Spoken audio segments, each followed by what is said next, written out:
Merhabalar arkadaşlar, kanalıma, mutfağıma hoş geldiniz. Bugün çıtır, ağızda dağılan kıyır kıyır gazete baklavası tarifi videosu hazırladım. Bu tarifi de birkaç takipçim benden çok istemişti. Ben de bayram üzeri tabii ki takipçilerimi kırmamak adına hazırladım. Lafı hiç uzatmıyorum, hemen yapım aşamasına geçiyorum. Baklavamızın hamuru için odasında yarım saat dinlendirmiş olduğum yumurtayı yoğurma kasesine ekliyorum. Kesinlikle yumurtayı, suyumuzu, sütü ve tereyağı odasında bekletmeye özen gösterelim.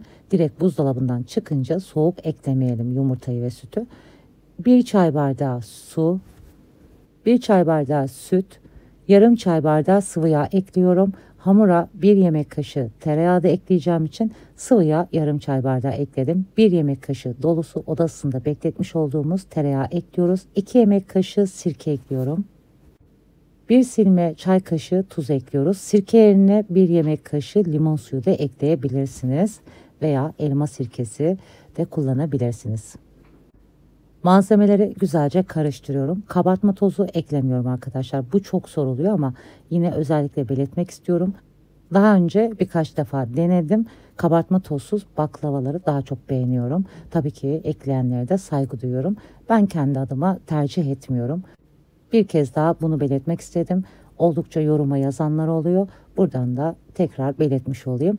Unumu da yavaş yavaş ekliyorum. Sadece 1-2 su bardağı un kullanıyorum ve güzelce spatula yardımıyla karıştırıyoruz.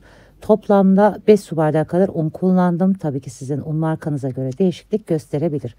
Un olarak da her zamanki gibi çok amaçlı baklavalık, böreklik un kullanıyorum. Tabii ki normal unla da baklava yapabilirsiniz ama büyütene kadar, o güzel inceliğe gelene kadar biraz sizi zorlar. Bu tarz unlarla hiç zorlanmadan ilk yapacak olan arkadaşlar bile kolaylıkla yapabiliyor.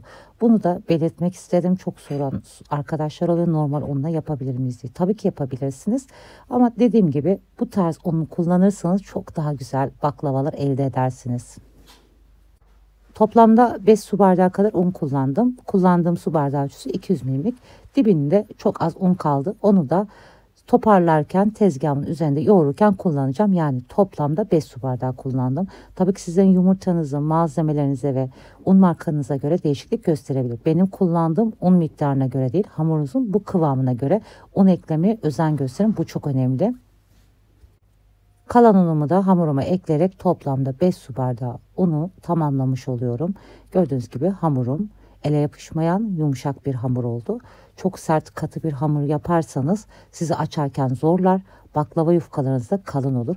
O sebeple mutlaka hamurunuzu bu yumuşaklıkta yapmaya özen gösterin. Ve tezgahınızı yoğururken de çok fazla yoğurmamaya da özen gösterin. 2 dakika kadar tezgahta toparlamamız yeterli olacaktır. Hamuru 20 bezeye ilk önce gelişigüzel kestim. Sonrasında ufaklık büyüklük ayarlayarak 20 bezeye tamamlayacağım. Dörderli olarak açacağım. Sizler tabii ki nasıl kolayınıza geliyorsa beze sayısını öyle ayarlayabilirsiniz. Gazete baklavasında çok büyük yufkalar açmayacağım bu sefer. O sebeple 20 beze yapıyorum. Bezelerimi servis tabağına alıyorum. Üzerine ilk önce kesmiş olduğum buzdolabı poşetini kapatıyorum ve sonrasında daha büyük poşete geçirerek hava almayacak şekilde bağlayacağım. Buzdolabında 3 saat kadar dinlendireceğim hamurumu. Sizlerin vaktiniz yoksa en az 1 saat dinlendirme yapabilirsiniz. İlk yapacak olan arkadaşlar da 3-4 saat dinlendirirseniz daha güzel kolaylıkla yufkalarınızı açabilirsiniz. Baklava hamuru buzdolabında dinlenirken ben de şerbetin yapımına başlıyorum. 4 su bardağı toz şeker, 4,5 su bardağı su ekleyeceğim. Normal baklava hamuru gibi çok fazla şerbet yapmayacağım. O sebeple malzemeyi biraz azalttım. Şerbet ölçüsü 42 santimlik tepsim için yeterli geldi. Sizler de tepsi ölçünüze göre şerbeti ayarlayabilirsiniz. 4,5 su bardağı suyumu da tamamladım. Büyük göz ocağıma alıyorum. Şekeri eriyene kadar karıştıracağım. Kaynamaya başladıktan sonra saate bakarak toplamda 25 dakika kadar kaynatma yapacağım.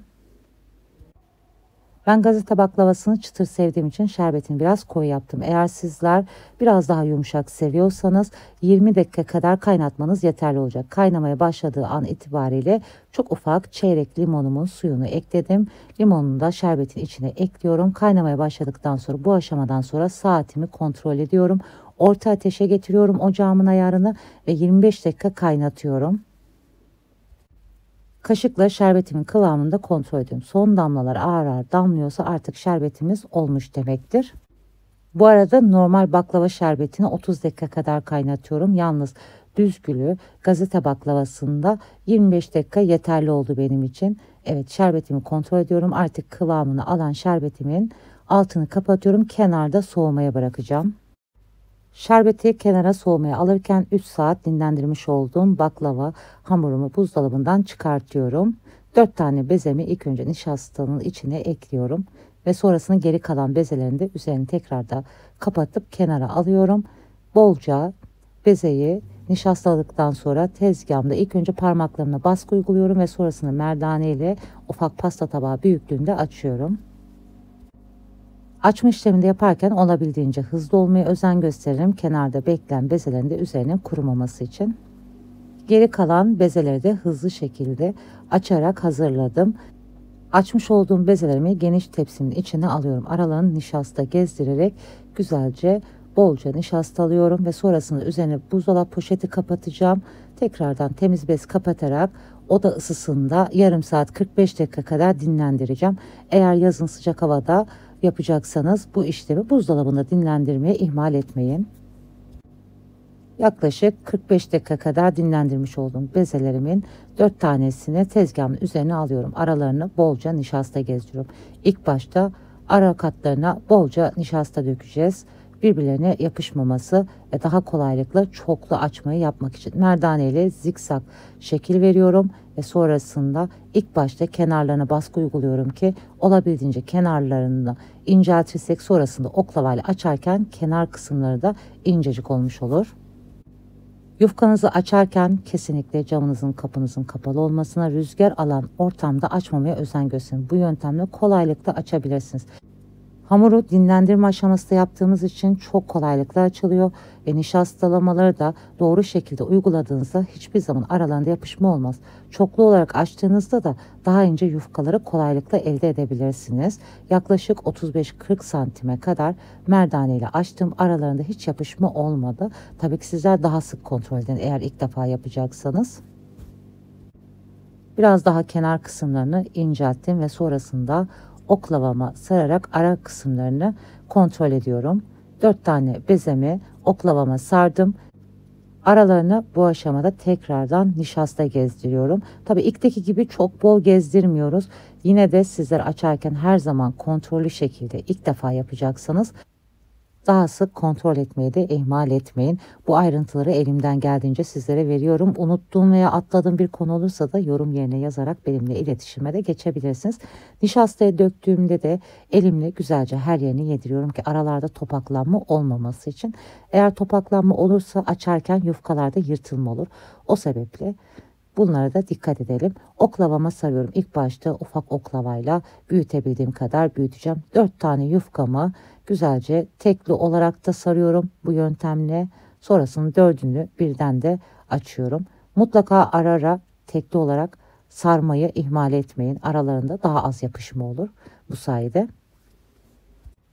Sizler nasıl kolayınıza geliyorsa o yöntemle açabilirsiniz. Dilerseniz tekli olarak, dilerseniz ikili olarak. Zaten gazete baklavasını da ikili yufka olarak saracağımız için ikili olarak da açabilirsiniz. Büyük oklavama geçiş yapıyorum. Kenarlardan baskı uygulayarak, bastırarak açıyorum. Arada oklavama sararken eğer kırışırsa elimle de düzeltiyorum yufkalarımı. 4 tane yufkayı istediğim büyüklükte açtım. Bu arada arkadaşlar şunu da belirtmek istiyorum. Bu hamurla benim kremalı baklava hamurum vardı. Krema eklemek istemiyorsanız bu hamurla yine o krema lezzetinde de güzel baklavalar elde edebilirsiniz. Kesinlikle bu baklava hamuruyla da tepsi baklavası istediğiniz baklavaları yapabilirsiniz gönül rahatlığıyla. İkili olarak yufkamı oklavama sarıyorum. Ortada büzgü modelini veriyorum. Çok fazla sıkı olarak oklavaya sarmıyoruz ve büzgü modelini de verirken ortada birleştirirken çok sıkı yapmayalım. Açarken sizi zorlar. Gördüğünüz gibi kolaylıkla oklavadan yufkayı çıkarttım. Bu arada ben pide kağıdı kullandım. Ramazan için pideler almıştım. Bu kağıtları da kullanmak istedim. Sizler dilerseniz fırın pişirme kağıdı da kullanabilirsiniz. Yufkamı kağıdımın üzerinde güzelce açıyorum. Kenarlarını kesiyorum ve orta kısma koyuyorum. Gördüğünüz gibi yufkalarımı da ikili olarak sardığım halde güzelce birbirinden ayrılıyor. Filelerinde çok fazla bozulmadan güzelce düzeltmeye de özen gösterelim ki baklavamızın şekli daha güzel olması için. Hazırlamış olduğum yufkamın üzerine kıyılmış cevizi ekliyorum. Uç kısımlarını 4-5 parmak olacak şekilde yufkamızı boş bırakıyoruz. O kısımlara ceviz eklemeyelim. Eklemiş olduğumuz cevizi de her yerine güzelce yaymaya özen gösterelim. Gazete baklavasında da çok bol fazla ceviz eklemenize gerek kalmıyor. Bu kadar ceviz yeterli oluyor. Cevizi ekledikten sonra sarma işlemini yapıyoruz. Şu uç kısmını biraz içe doğru katlıyorum ve kağıdı kendime doğru çekerek yufkamı katlayarak gidiyoruz. Birazcık kamera açımdan tam net görünmeyebilir ama arkadaşlar sadece kağıdı kendimize doğru çekmemiz yeterli oluyor şeklini vermek için ve sonrasında 3 parmak genişliğinde kesiyorum. Sizler dilerseniz 2 parmak olarak da kesebilirsiniz ama 3 parmak şekli gayet güzel oldu. Kesmiş olduğum baklavalarımı tepsime yerleştiriyorum. Benim gibi bıçak veya aparatla da yapabilirsiniz. Tepsiye yerleştirirken de olabildiğince dikkat edelim baklavamızın şekli bozulmaması için. Geri kalan yufkalarımı da aynı yöntemle açıp baklavayı hazırladım. Baklava tepsimi yaklaşık üzerine yağ dökmeden 2-3 saat dinlendireceğim. Baklava birazcık tepsinin içine kurursa daha lezzetli oluyor. Bunu da belirtmiş olayım. Gazete baklavası kurutma olarak yapılan bir baklavadır. 2-3 günde bu yöntemle üzerine yağ dökmediğiniz takdirde saklayıp muhafaza edebilirsiniz. Bayramdan önce de pişirmeden de üzerine yağ dökmezseniz 3 günde baklavanızı muhafaza edebilirsiniz. Bunu da özellikle belirtmek istiyorum. 150 gram tereyağımı erittim. Üzerine yarım çay bardağı sıvı yağ ekledim. Fırça yardımıyla güzelce baklavamın üzerine gezdiriyorum. Bu arada arkadaşlar kullandığım tepsi ölçüsü 42 santimlik tepsi. Ufak borcama da çıktı gazete baklavası. Onu da üzerine yağ dökerek derin dondurucuya kaldıracağım. Sonrasında pişirmek için. Baklavamın yağını güzelce her yerine fırça yardımıyla gezdirdim. Biraz yağımı dibinde bıraktım ve sonrasında tepsiyi 10-15 dakika kadar dinlendireceğim ve tekrardan üzerine kalan yağımı da güzelce gezdiriyorum. Bu arada sade tereyağı kullandım. Normal tereyağı kullanacaksınız. Üzerindeki köpüğünü, dibindeki ayranlı kısmını mutlaka ayırmaya özen gösterin. Daha güzel parlak ve üzerinin pürüzsüz görünmesi için tepsiye çevirerek yağın her yerinin dağılımını sağlıyorum ve öncesinde ısıtılmış 180 derece orta rafın bir altında baklavamı pişirmeye alıyorum. 180 derecede pişireceğim.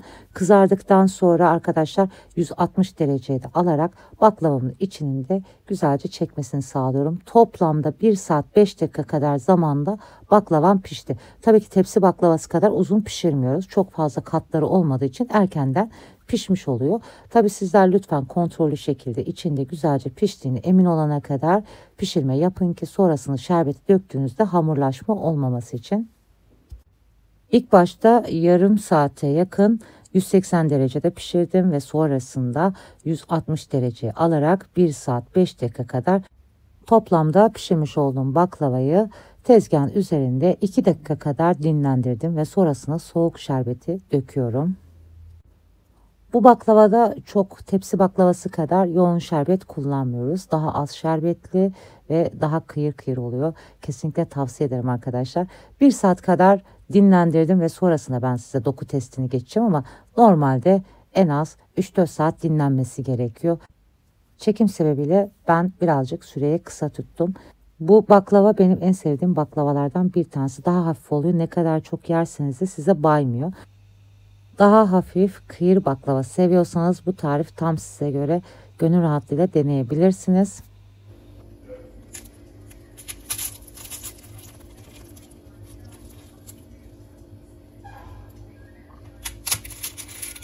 Sesten de anladığınız gibi 1 saat bile dinlenmesiyle gerçekten kıyır kıyır baklava oldu. 3-4 saat sonra tam da kendi kıvamını alıyor.